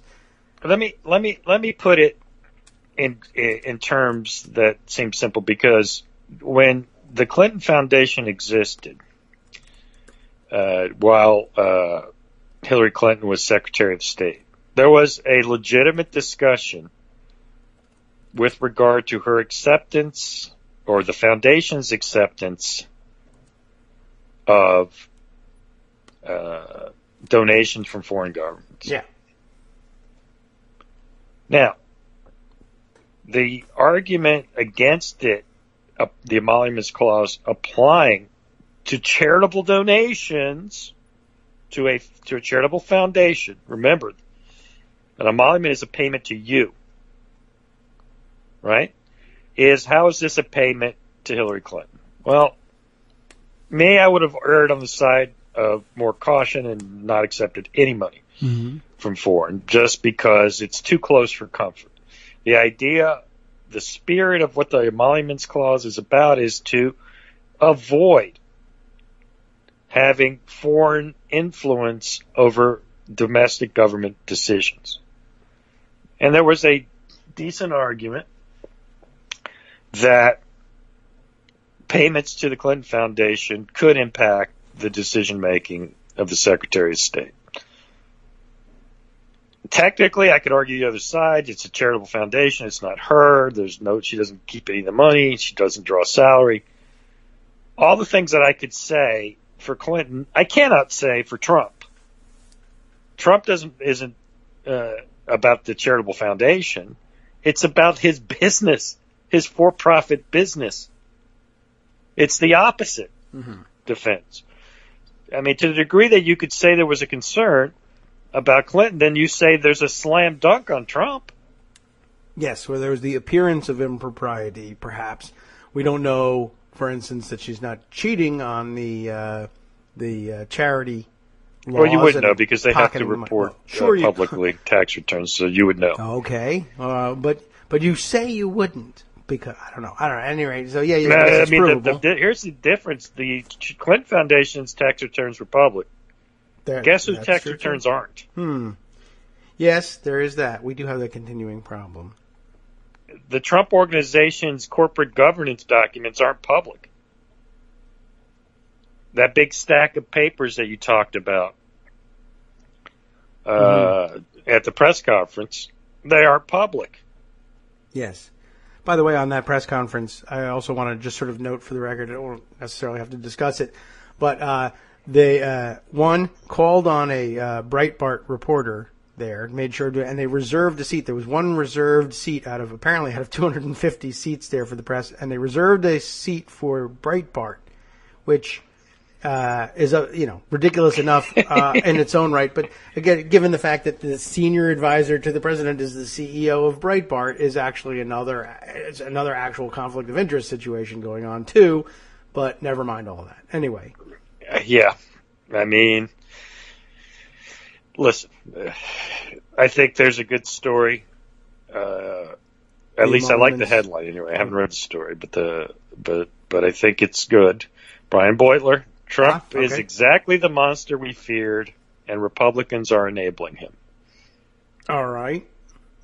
Where's that? Let me see. That would be. I can. Yeah, send me that thing, or you can use the Skype note texting in the back, or you can email it, whichever. But I think I'm going to just try to DM you on Twitter. That's the one I can use better. That's the easy one. Okay. Well, we'll take a look at that one because it really encapsulates everything we're talking about. He's a monster, and the Republicans aren't going to do anything about it. Yeah. Okay. Now, there's an interesting interlude yesterday of little Marco Rubio playing, tough senator on Rex, what's his name? Tillerson. Yes. Rexwell Tillerson, right? Isn't that his name? Is it Rexwell? I don't know. I think I made that one up. That's a good one. There was actually there was a good Rex Ford, who was the first, governor of Puerto Rico, Rexford Tugwell from the New Deal, who did a lot of good for at the time. That's good to hear. It's still so Rex in and of itself doesn't make him a bad guy, but the ExxonMobil thing was a little problematic. Anyway, the thing about it was Rubio put on a good show. Apparently, I didn't see. I watched as you've taught me via Twitter. Yes, good. And everyone said, "Wow, he's really giving the guy the business," which is great. Yeah. Bill says, Rexon Mobile Tillerson. You should have spelled it with 2 X's, if nothing else. That's a good one. But you know what Rubio's going to do? We saw this with Trump. Yeah, I'm terribly disappointed. He was very hard on Trump, and then what did he do? He endorsed him. Yeah. It's going to be with real reservations, and I trust you will take everything I say to you to heart, but I'm voting to confirm Tillerson. Yeah. I anticipate that. Well, I mean, yeah, that was I don't know what to make of it. It was a nice show, but the vote is what counts, and he'll, he'll cave. Yeah, that's just you're not quite really on TV for that. He just has to because walk he's by a the slimy desk little weasel and hold a finger up, and they'll say, "Right, Mr. Rubio, aye," and that'll be the sum total of it. Good. That was well done, Mr. Rubio. Aye. Well done. That's my that's what he's going to do because he's a slimy little weasel. Marco Rubio is. Well, that's true. That's just true. It's absolutely true. There's no slimier, weaselly guy in Congress than him, and boy, that's saying something. Yep. But the interesting one, and I thought Dave Weigel had this observation this morning, was Manchin's performance last night in the roll call-orama, which I actually I don't know if you've touched on, but I'd like to just a little go over some of the Twitter stuff we were talking about on procedure. But Weigel noted that Manchin basically voted with the Democrats on everything last night on the Affordable Care Act. He's out in favor of Jeff Sessions today, but still. Well, yes. That's actually, you got to my point. Oh, sorry. Which is part 2. And we talk about what Trump's appeal was. Mm-hmm. Joe Manchin's up for re-election in West Virginia in 2018. Yes. Joe Manchin stuck with the Democrats on the Affordable Care Act, but will cross them on Jeff Sessions. What does that tell you about what he thinks was the appeal to the white working class voter of West Virginia. That's true. Doesn't that tell you a lot? Yes. Because we're arguing here, well, what was it? Economic anxiety? Was it racial appeal? Here's a guy with skin in the game. He's up in one of the toughest, most pro-Trump states in the United States, West Virginia. And he's bucking the Republicans on Affordable Care Act, but he's going along with the racist attorney general. Well, yeah, he's occupying that space that a lot of West Virginia is in. That I don't think Trump is serious. He's not really going to repeal all the good stuff. He's just going to repeal the Obamacare, which is the bad part of the ACA. And by the way, overabundance of things on Twitter and Facebook, examples of people shouting at Democrats, you libtards, crying your crocodile tears. We're not repealing the Affordable Care Act. It's Obamacare, the bad part. They really truly believe this. So, but yeah, that's where West Virginia is. Well, we benefited. We got some health care. We want to keep that stuff.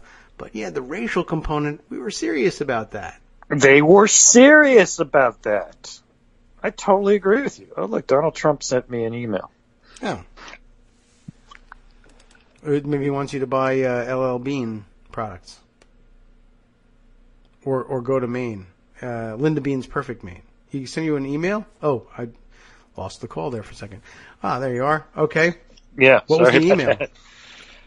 Anyway, what does he say? He's asked me for money? Yeah. Wow. I thought he had some. He's asking me for money. That's remarkable. I thought he was donating money from his foreign businesses. No. Apparently not. Oh, but I did want to ask you about that. By the way, if he promised, whatever the definition is, and I assume he's defining it as profits so that he can redefine what profits are so that he doesn't owe the Treasury anything. But even so, I mean, it's a non-binding thing, obviously, that he just spewed it out at the press conference. And even if they designed some way to try and make it binding, I guess the question is, does that mean we're going to get some kind of accounting of the revenues of the D.C. hotel in a public and transparent way? Or is he just going to say, yeah, right, is he just going to say, I made $10 on it, so $10 to the Treasury, here it is, one crisp $10 bill, to which somebody will point at that and say, you remember the bill, vets thing? Yeah, of course. I'm going to donate. Do you remember everything? All the proceeds of Art of the Deal were supposed to be donated to charity. Right. It's going to be like that. You're going to have to chase him for the money. David Fahrenholt documented like nobody else, not just what he's done with his foundation, but also the fantastic stories of him showing up at Pediatric AIDS Foundation charities to which he does not donate, and displacing the chief donor on the dais and having his picture taken. I'm making a hospital for kids with AIDS. No, I'm not. Bye. So he's a big tax cheat, big charity cheat. So when he says, I'm going to donate all profits to something, one, he's not going to donate them. And two, if you catch him out on it, he'll redefine what profits mean and therefore find a way to say, the Treasury owes me money on this one. Yes, exactly. Actually, I lost money on this deal, therefore you owe me. Right. There were all the bad publicity from the liberal Democrats out there frightened away the emirs, and they didn't stay in the hotel. Therefore, I lost money. Therefore, the Treasury owes it to me. I guess I was wondering if there was some actual system by which he were to give an accounting so that America would know how much he's giving to the Treasury in some verifiable way. Would that, I mean, I guess he's not going to create that because, one, it would cost him money, but two, would that give me any kind of standing as a taxpayer? Usually not, I think, when it's no, I don't Treasury. think you can't sue on behalf of the United States. Yeah, there's no shareholder derivative suits. Dang. Right, I could say. The taxpayer lawsuit was destroyed in the Lujan case from 1994, I believe. Well, good luck to you. Beyond that, the stuff that gets to this, this is a catastrophe. I laugh a little bit about this and the absurdity of it all, but But Trump is a catastrophe.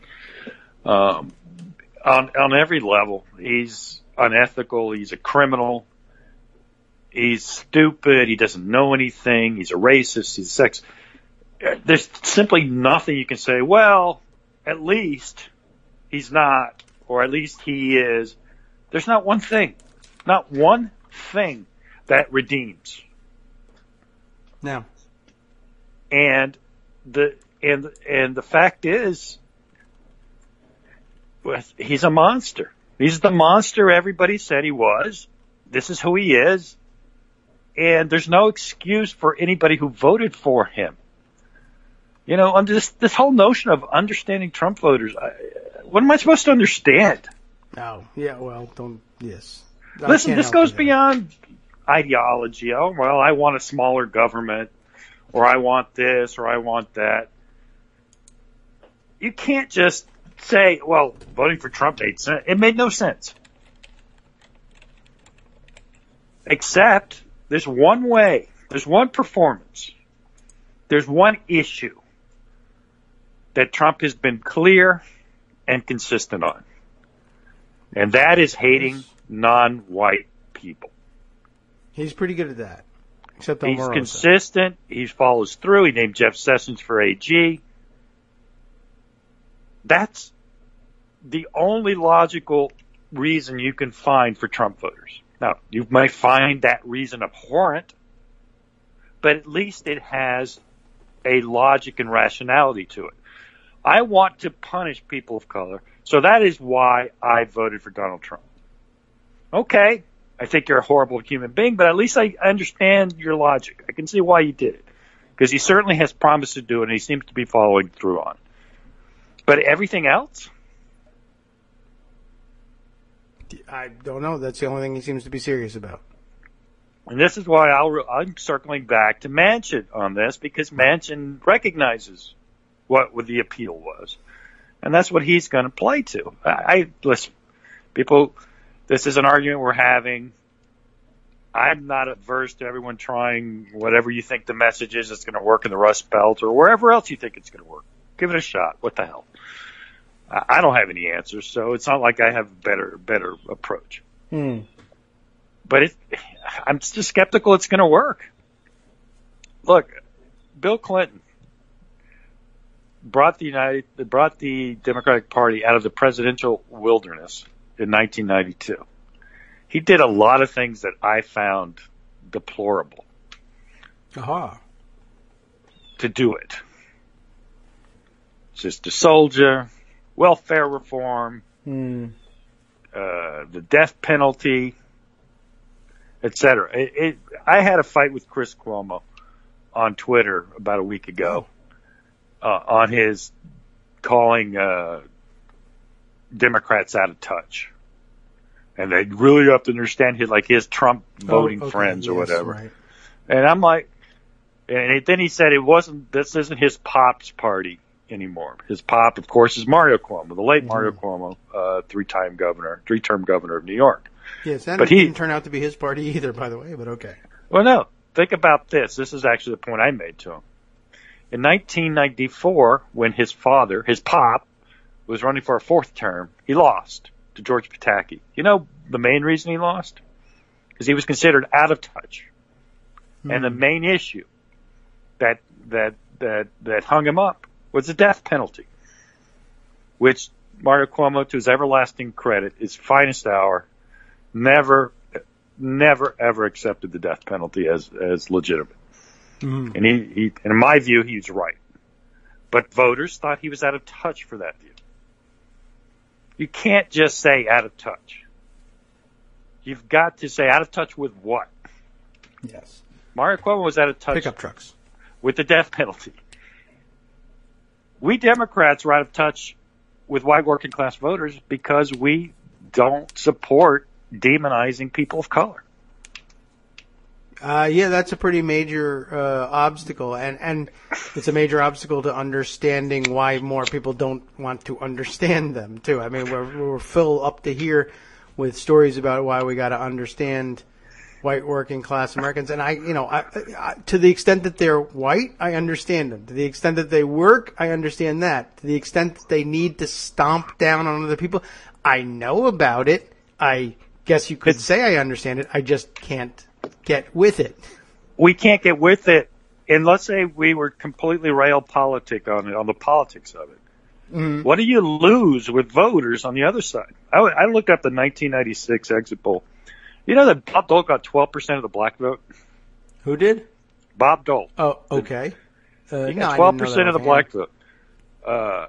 Bill Clinton only lost by 3 among white voters to him, though. Mm-hmm. Bill Clinton made the calculation, I'll give up a little on people of color to do more with whites. And it made sense in a realpolitik sense because back then 89% of the vote was white. Yes. And somehow it seemed to work for him. It was, after all, called for the longest time the first black president. I'm not sure. He is a master politician. He was able to wink at everybody and get them to think he's with me. You know, you can't bottle that. That's just a skill that some people have. Ronald Reagan had it on some level. Obama had it in spades, of course. And please don't yell at me for saying spades because I'm using it in the other sense. And, Hillary didn't. She was not a natural politician. We knew that. Mm-hmm. Trump has a charisma that attracts haters and losers, to coin a phrase. Simpletons. He won the haters and losers. He's a very plain guy in that sense, yes. And, of course, he got some winners, too, the guys who were going to make a lot of money during the Trump administration. But that's, it's not like, look, he's got a 37% approval rating right now. Yes. In the middle of his honeymoon. Yeah, that's bad. So you can't say he's really appealing to the majority of Americans. He doesn't. He only got 46% of the vote, and now he's got a 37% approval rating. Yeah. Make it 40 if you want to give him a +3. That means 60% don't approve. But we got to get 50% of the voters. We got 48.2, but it wasn't enough because they didn't live in the right place. Well, all I know is we're supposed to stop condescending to them. And I found a place where I'm willing to try and put myself in their shoes. It's a narrow part here, but it occurred to me over last weekend, just thinking about the fake news stuff. Yeah. And thinking about how, so it started off as you can't condescend to to Trump supporters. And thinking about how difficult, like, how do I explain, for instance, how would I explain to somebody who's give me your typical Trump voter, and I would say, look, we got this idea in mind, one, that he's a successful businessman, and so therefore we want a successful businessman as president who can help this country, et cetera, et cetera. And I say, the guy's not a successful businessman. Look, here's how his business works. Russian mobsters who need to clean up their money and secure it in some way because it's not secure, in Russia. Russian mobsters can't depend on putting their money necessarily in Russian banks because, as you know, there's no honor among thieves, and Putin is the ultimate thief. And he, the day he decides that you're not cutting him in for enough, he kills you and takes all your money. So you start to stash it overseas, and one of the ways you do it is you get a doofus like Donald Trump who's been bankrupt 100 million times, and you say, here's a bunch of money. You own a stupid apartment building, and it's decorated just the way we Russian mobsters love. So I'd like to buy an apartment there. I go to New York from time to time, and I want an apartment, and they're on the market for $1 million. So I know they're available because nobody wants to pay $1 million for your garbage apartment. So I'll tell you what, I'll pay you $5 million for it instead. And whatever. And then I have an asset in America that I can sell for hard dollars at any time, and I can stay in the place too. It's got utility.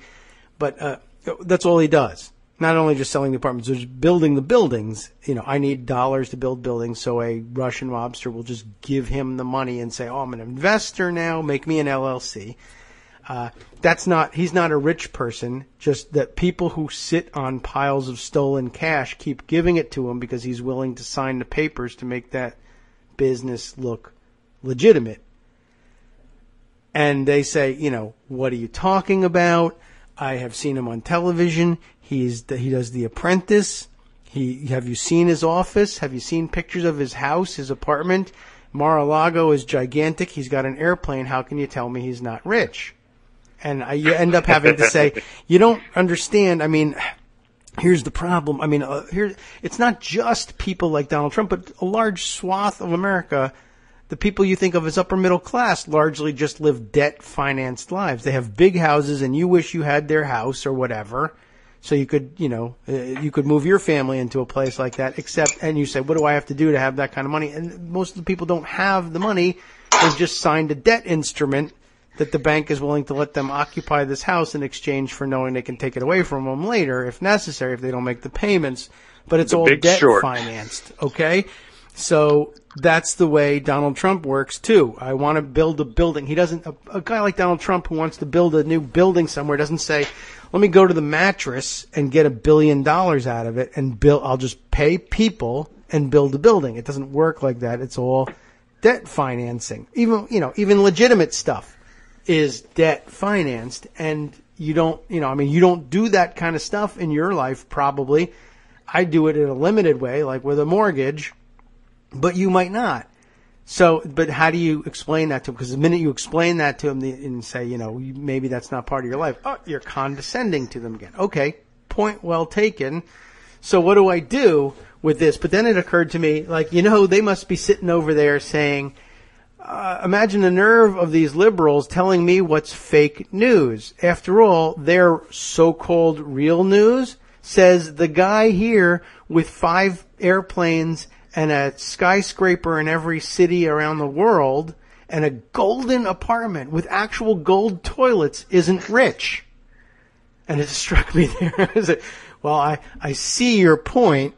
It's wrong, but I see what you're talking about. Now I can understand how you would sit there and say the Washington Post, CNN, the New York Times is fake news. The richest person you ever heard of, who, by the way, again, if you stack them up, if you credit him with 100% ownership of everything he claims to own and stacked it up, he's still not that rich compared to he's really truly top rich 100 right. Rich people in America. But to them, he's the richest person in the world because on television it says he is. And look, his apartment is gold. How could he not be? So, I mean, I don't know. I found that whole sort of inquiry maybe that's where they're coming from. They actually do believe this is fake news because the guy his clothing is made of gold. He craps in a gold toilet. And you say he's not rich. You're the one that's faking it. But you try explaining it. Try explaining that, even the golden apartment. It's not like he said, build me an apartment. That if you wanted a golden apartment, it would cost you $10 trillion. For him, I'm debt financing this building as it is. And then you say to all of your contractors, listen, I want you to make one golden penthouse apartment at the top. Go get the materials and I'll pay you back. Wink, wink. You roll it into the debt financing of the whole thing anyway. And maybe you don't pay. I guarantee you the day he moved into that apartment, he said, this gold wall over here, it doesn't look shiny enough. That's 50% off. This golden toilet is not the kind I asked for. 50% You did a good off. Alex Baldwin doing Donald Trump. Yeah, I can't do real Donald Trump. I can only do the fake Donald Trump. You can do the Alec Baldwin version. Yeah, that's the one I get to hear. So that's the one I can stand to listen to. But you try and explain that, and you get blank stares. Yeah, well, look. How can you do that? He lived in it's that same apartment. He rode in those same planes. He did all the same things. Yeah. In the early 90s when he was on an allowance from the banks. Literally, an allowance. Mm-hmm. Now, it was a huge allowance. He was allowed like $400,000 a month of expenditures. Because he's in touch. But it was an allowance. Yes. It wasn't his. The bank said, okay, we'll let you use this This is your budget. They gave him a budget. He had to live on it. And he lived like he lives. Listen, I would sign up for that tomorrow. Yeah. Someone wants to give me an allowance. And I won't even tell anybody I'm rich. But, that's not being rich. Rich is it's your money. Yes. But he gets to spend it, and, I imagine that most people in America say, well, like you say, I would sign up for that. I'm not really rich, but I get to spend all this money? Yeah, all right. Well, you know what? I consider it rich. You don't, fine. You give me a $5 million a year allowance to spend, I'll be more than happy to sign that up now. What do I have to do? Sign over the ownership of everything? Deal. Yeah. And that's what he did. Yeah. That's what he did. Listen, you talk about business, the Trump business sense. I want to be fair to Donnie Jr. Why? Okay. Why? Let me put the entire audience aghast. Donnie Jr. is not a terrible businessman. Donnie Jr. came up with the whole licensing idea. Oh, well, that is a good idea. In the mid-2000s, when everything was bad, the casino was dead. Remember, Trump ran a casino business into the ground. A casino. Yes. Right. We discussed that yesterday. Was the rate of return, a negative rate of return on a casino, where other people were making 3,000%. That's a bad businessman. The USFL, disaster. The real estate business, his father handed him a lot. He made a good deal early in his career on the Grand Hyatt thanks to his father's money. His father put up the money. The Trump Tower construction, which he did build, turned out very well for him. He bought low in the 70s when things were tough in New York, late 70s. Remember, New York almost went bankrupt. So he got a good sweetheart deal on a prime Fifth Avenue real estate. But let's face it, you know why he bought in Manhattan? Because he wanted to be in Manhattan. It's not like he was thinking, well, this is the great investment. It's like, I want to be in Manhattan. And it worked out for him. Yeah. And so good, right?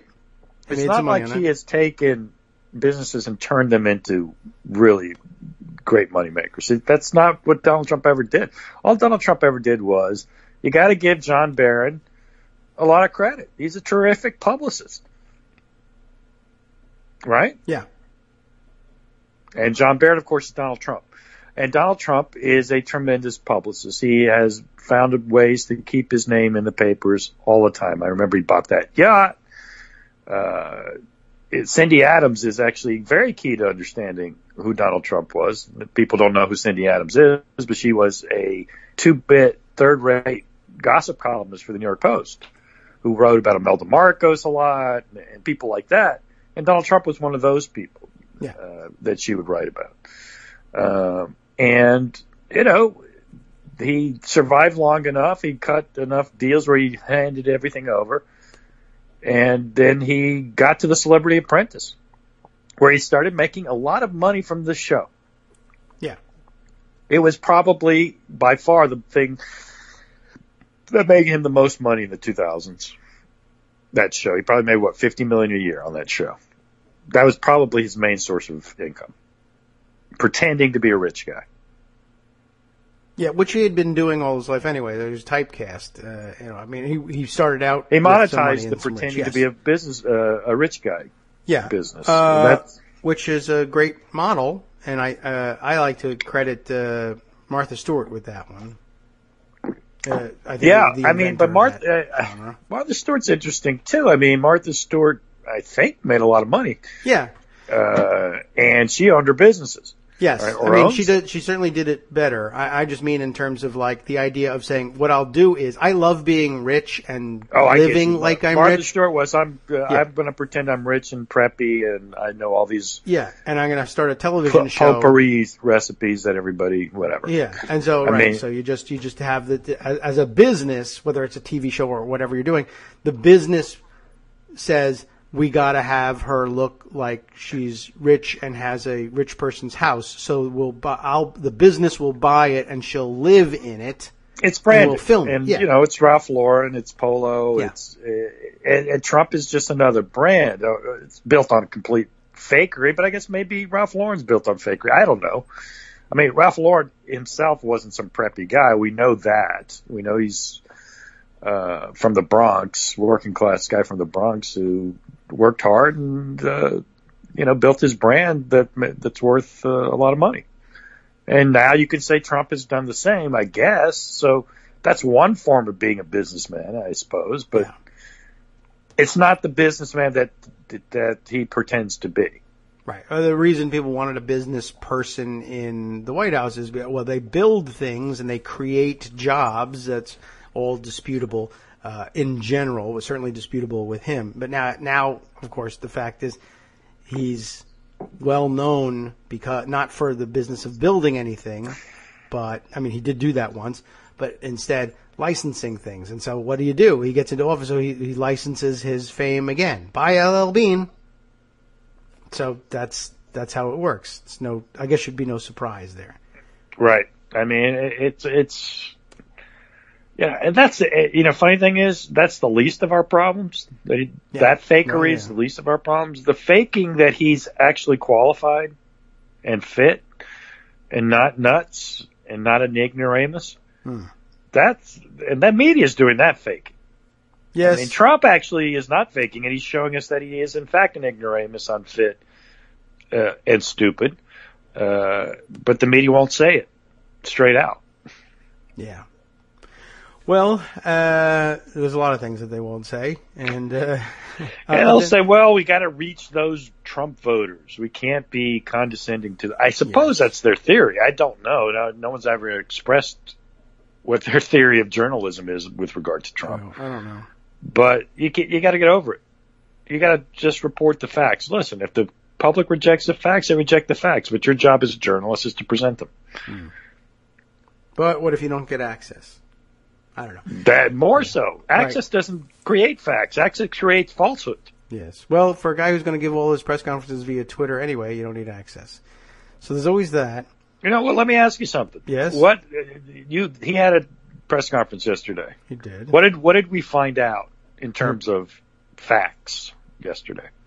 The thing about the hotel that he said he wanted to do that. The fact is he said he wanted to do that. And the only things we learned was we learned that from his lawyer, actually. Yes, more so right. Than that's true. That could have been issued in a statement. Yes. There was no questions on it. There was no nothing. Right. So all we really learned was that they're sort of reiterating their stance that there's no such thing as a conflict of interest for this man, period. And so all of the things that we're doing, whatever they are, and there we're lacking in fact. What are those things? No, but let me take you right to this issue. How many questions did Donald Trump answer on his conflict of interest plan? On conflict of interest, I don't believe he answered not anything. One. No. So you didn't get anything from the press conference. No. I'm surprised he didn't take him on a tour of the building. It's just it's not new, I guess. I thought he would have had the press conference somewhere that he could take people around, but I guess not. He could take you to the floor where they shot Celebrity Apprentice. Yes, which is a shame. Here's where they shot the boardroom of Celebrity Apprentice. Well, it was a sham, obviously. But, of course it was a sham. And press conferences, frankly, aren't that important anyway. Mm-hmm. Look, we've talked about this. The best reporter of 2016 was David Fahrenthold. How many interviews did he get with any Trump people, much less Trump? I don't think he got any. Right. That's right. He didn't need them. And the best stuff will probably be produced by staying far away from him. Access journalism is useless. Mike Allen is a waste of space. Listen, Mike Allen was not, in my opinion, when he was at the time, he wasn't terrible. He became terrible when he became, brought to you by Bank of America. And now he's terrible. I mean, it's a waste. I mean, he doesn't even qualify as terrible. He's just nothing. Mm-hmm. Well, it hasn't been interesting for a while. I don't know. Apparently he's back from something. All I know is on Monday there was a storm of tweets. He launched his newsletter again for this new Axios thing that him and Ben and I did. I don't know anything about it except that he was very happy, that a lot of people thought they were happy that he was launching it. And so I had the mistake of following him, and I had 85 tweets in a row about, hooray, he's back in my inbox. Oh, okay. Well, I'll tell you what. He's a good self-promoter. Yeah. A lot of people are very good at that. I unfollowed. It didn't work. It's hard to when he's doing that. It's a little crazy. I don't have his newsletter. I'm never going to get his newsletter. I don't care what Mike Allen has to say about, frankly, anything. But it highlights the uselessness of access. Mm-hmm.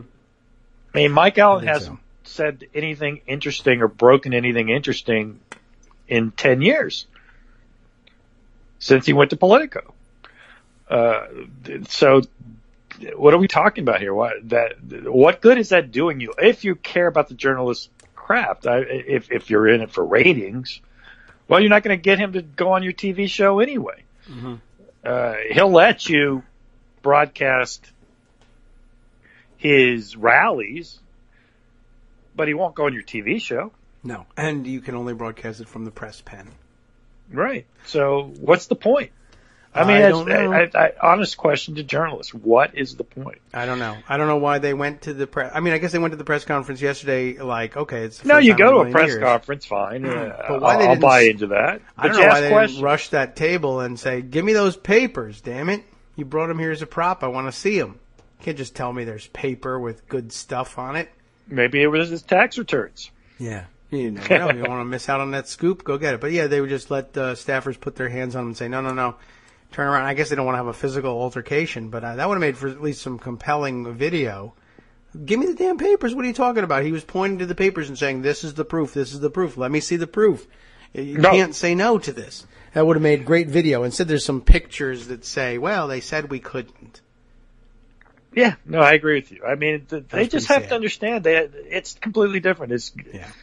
You're getting nothing from these people. What you need to do is do your job, dig up facts, report them. Yep. You're not going to get any facts from Trump. You're going to get the opposite of facts from Trump. So what's the point of interviewing him? I don't know. I guess what's the point of Kellyanne Conway going on a TV show? Why do you want Kellyanne Conway? All she's going to do is lie to you. People will tune in to watch her lie. I suppose. Will they? Something. I don't know. Well, they think they will anyway. But I can tell you this, they have to tune in to the after show if you want to hear any more news today. I'm sorry, I ran your whole show to you, and I apologize.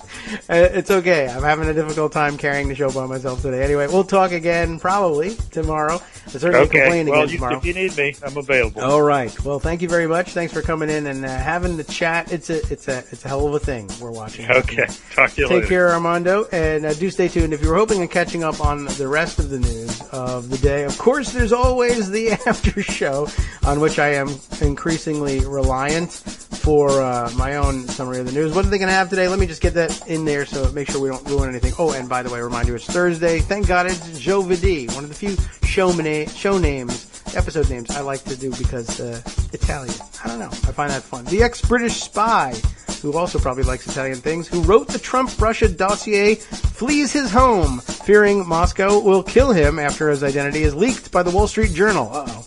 Trump fabricated his conversation with James Clapper, it turns out, and Trump says he does no business in Russia, while conveniently omitting Russian partners, Russian investors, Russian banks, and Russian mobsters owning pied-à-terres at Trump Tower. Are there pieds-à-terre at Trump Tower? On the last half, since they missed him on Tuesday, Chris Reeves will be there, talking about the ongoing DNC chair race and cybersecurity in the age of Trump as well. From Daily Kos Radio on netrootsradio.com. You have been listening to the Kagro in the Morning Show with David Waldman. Stay tuned as well. On the last half, they'll be talking about why Trump voters think Obamacare is bad, but the ACA is good, and an explanation of the current rural-city divide. I believe we can all get along on farmersonly.com, but I may be in the minority on that one. We'll be back tomorrow with another show to wind up the week. See you then.